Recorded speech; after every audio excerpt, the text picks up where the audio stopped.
In this video, I want to talk about how an old song from over 50 years ago not only had lyrics that were way ahead of its time, but how the song itself seems to strangely resonate with what's going on today.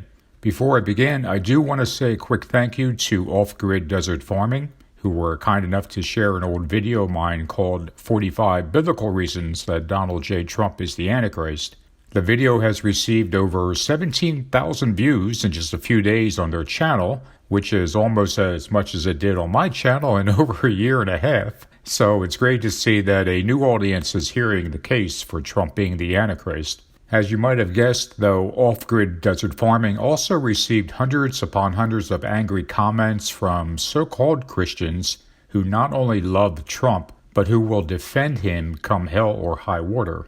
In my opinion, this is yet more evidence of the almost supernatural sway that Trump has over so many of us. It seems that most Christians can agree to disagree on almost any topic, but when it comes to Trump, watch out, that's sacred ground.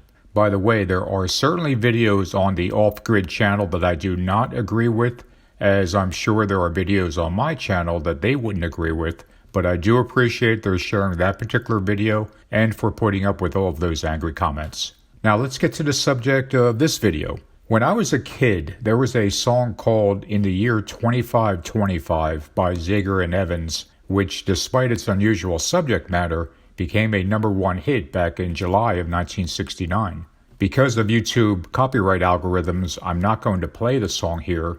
I guess I could sing a bit of it, but since I'm actually trying to get more subscribers to my channel and not less, I'll hold off on any singing for right now. What made that song unusual, though, was that rather than focusing in on peace and love, as most songs did in the late 1960s, the lyrics described a dystopian future where technology eventually conquered humanity. The lyrics are certainly remarkable from today's perspective as well, as they evoke imagery that is perfectly relevant to the technology of our current world and the transhumanism that is right around our corner. The reason I'm mentioning In the Year 2525 is not only because its lyrics are astonishingly accurate description of today's world, but that the song title seems to eerily foreshadow a very similar sounding year that will be a watershed moment in Earth's history. That year is 2025. It is 2025 that is primed for a number of stunning events around the world, political sea changes, and new technology that will likely usher in the worldwide beast system of the Antichrist. In other words, in the year 2025, all hell will break loose. And here's why I'm saying that. In recent years, we're seeing more and more news articles specifically referencing the year 2025 as when events will dramatically alter the world in some fashion. From technology to privacy to our jobs, even to the way we interact with one another. Let me give you just a few examples.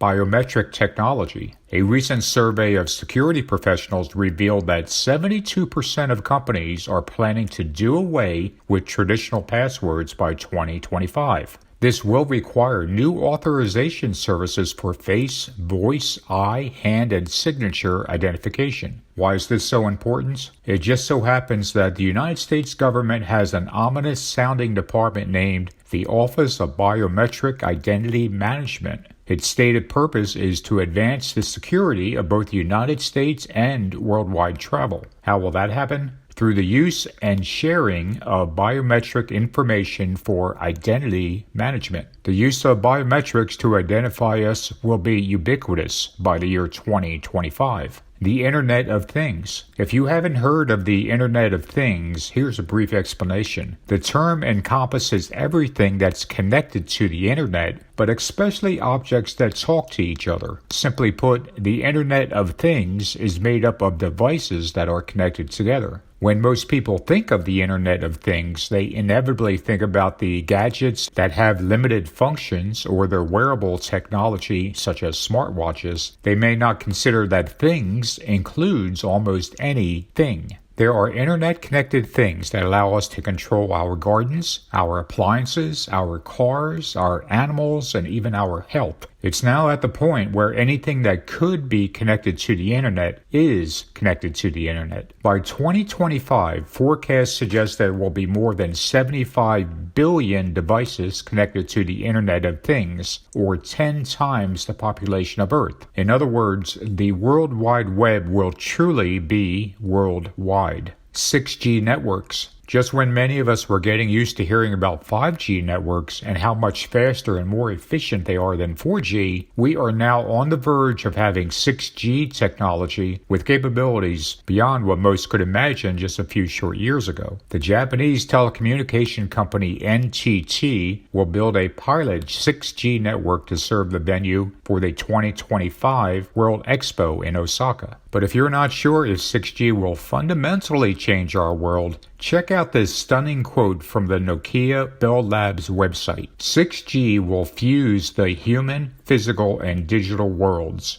This will deliver a network that takes us from connectivity to togetherness, information to knowledge, and effectiveness to purpose. 6G will help us to redefine how we live, work, and take care of our planet. This is just my opinion, but 6G networks will eventually become the network of the beast. Solar cycles. Our sun has extremely powerful magnetic storms that run on 11-year cycles, and these storms reach a violent peak when the sun's magnetic poles reverse and billions of tons of magnetically charged matter are expelled into the solar system. These incredibly powerful storms threaten chaos upon a world that has become ever more reliant on technology. The current sun cycle is due to reach a peak in 2025. And scientists fear it could cause widespread havoc and trillions of dollars of damage on Earth. Such worldwide chaos resulting from one of these storms would open up the door for governments to exert new control over our day-to-day lives, and even for a realignment or restructuring of security treaties among nations. The mysterious Deagel Report. Deagel is a mysterious website that seems to be aligned with military intelligence, and back in 2014,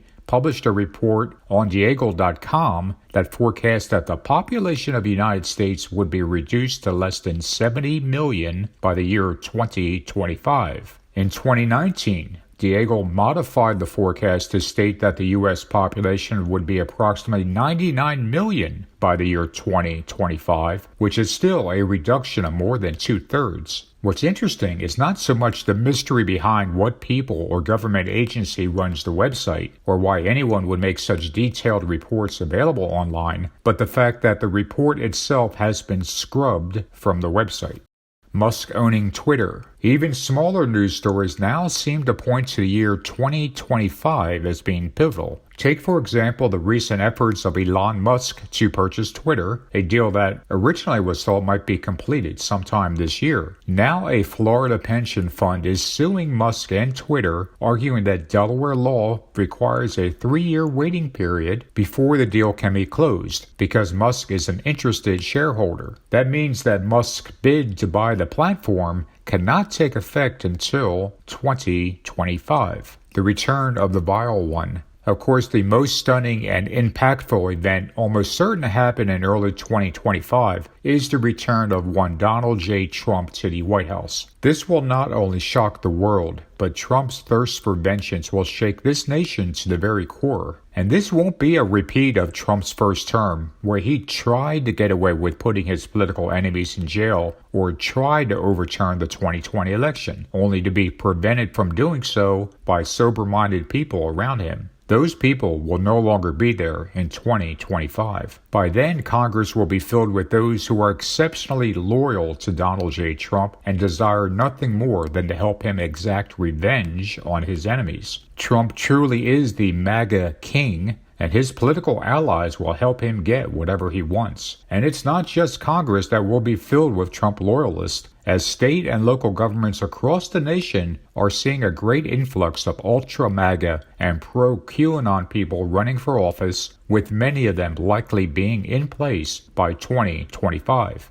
It's Trump's brand of nationalism, with its undercurrents of white nationalism and anti-Semitism, that is part and parcel of the belief systems of these people. And with Trump returning in 2025, they'll have every opportunity to let their beast out of its cage. So much of what is happening right now is pointing to the year 2025 as being remarkable. But if you're not sure, start paying attention to current events and see if you notice how many truly important events are spoken about in context with the year 2025. We're not going to be around in the year 2525, but based on how extraordinarily fast things are changing in the world, it absolutely looks like the year 2025 will leave us wondering if man will be alive or if woman can survive. Thank you for watching, and if you care to leave a comment, please do. As always, kindly be respectful in any comment you leave, especially toward those with whom you disagree. I'll talk to you guys soon.